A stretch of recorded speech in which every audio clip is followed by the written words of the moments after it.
Sensor MAF. En ingeniería contadora hablaremos sobre el funcionamiento y los principios en el cual se basa el sensor MAF para capturar el flujo másico de aire.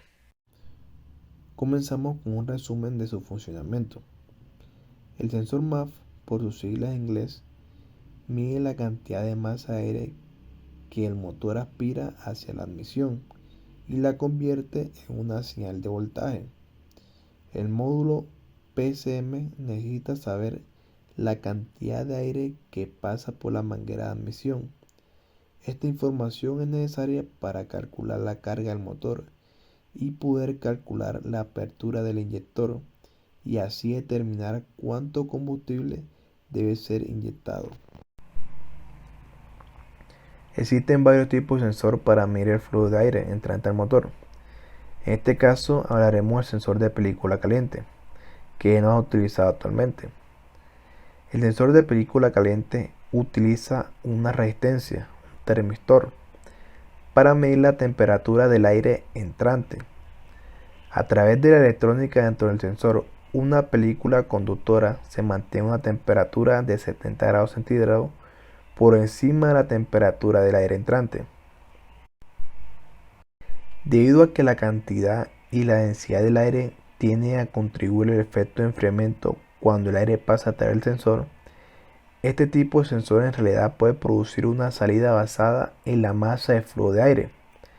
La masa es igual al volumen por la densidad. Por ejemplo, el aire frío es más denso que el aire caliente, por lo que una pequeña cantidad de aire frío puede tener la misma masa que una cantidad mayor de aire caliente. Por lo tanto, un sensor de flujo de aire masivo, esto hay que tenerlo muy claro, está diseñado para medir la masa, no el volumen del aire que ingresa al motor. En la imagen vemos un sensor de hilo caliente y yo está hablando de un sensor de película caliente. Para aclarar más esto, podemos decir que el sensor de alambre caliente es similar al tipo de película caliente, pero utiliza un alambre caliente para detectar el flujo masivo del aire en lugar de una película caliente. Y que al igual que el sensor de película caliente, el sensor de alambre caliente utiliza una resistencia, un termistor, para medir la temperatura del aire que ingresa al sensor. Ambos diseños funcionan esencialmente de la misma manera.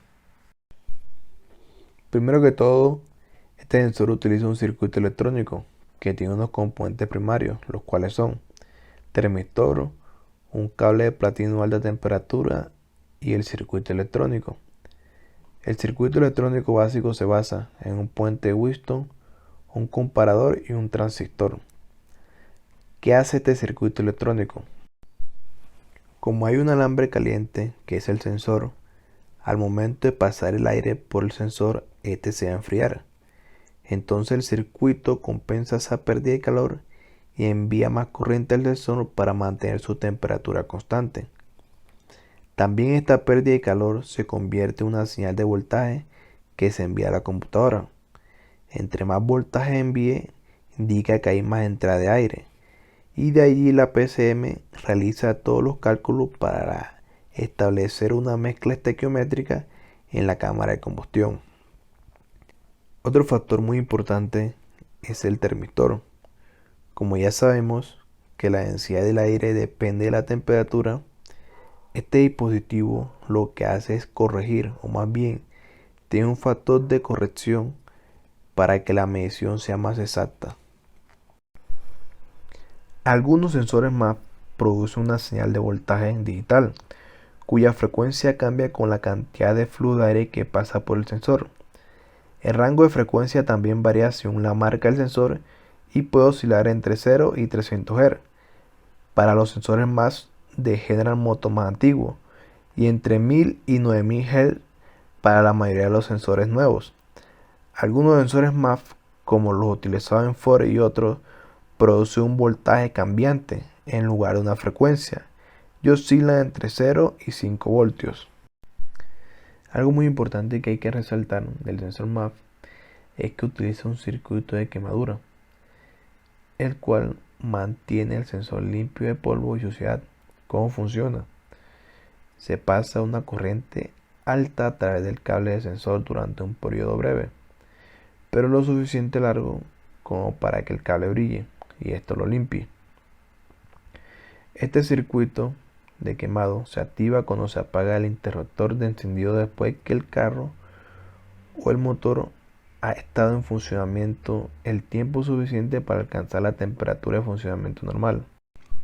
Si te gustó mi video, suscríbete y dale me gusta para poder subir videos con mejor contenido y así me ayudas en este lindo proyecto.